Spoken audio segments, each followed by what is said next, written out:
Sana, huwag niya akong ipadala sa dahig. Ayun lang naman, kahit saan court dito sa Pilipinas, pareho tayong Pilipino, Mr. President. Pareho tayong Pilipino, kung pwede lang. Kung meron akong pananagutan, panagutan ko dito sa ating local court. Huwag doon sa Kanyaga. Huwag doon. Doon ako pag-apel ko sa kanya. Kaya nga, uupakan kita. Maniwala ka sa akin. Meow, meow, meow, meow. Meow, meow, meow, meow, meow.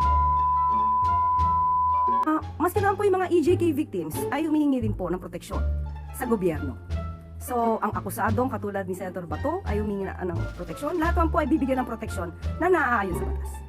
Kapag kung naaresto man po siya, kung maaresto man po siya, lahat ng karapatan bilang isang akusado ay ibibigay po sa kanya.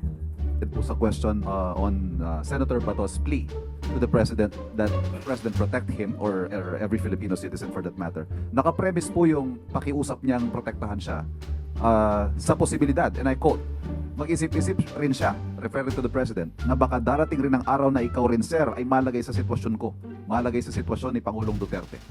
Ano ho ang komento ng palasyo dito? Is this a scenario that the President even thinks is possible when he steps down? Same situation and scenario as compared with the former President Duterte and Senator Bato, Being charged and arrested for a crime. and to be delivered to ICC, to be surrendered to ICC. Perhaps hindi ho sa ICC, but being charged and arrested for something, for an offense. Pero tinanong niyo muna kung anong kaso. Kasi kung pag-usapan natin kung madadala siya sa dahig, that's definitely impossible. Kasi ang Pangulo ay hindi nag-commit ng EJK. Ang nagsampa po kasi ng kaso sa ICC ay kapwa natin Pilipino.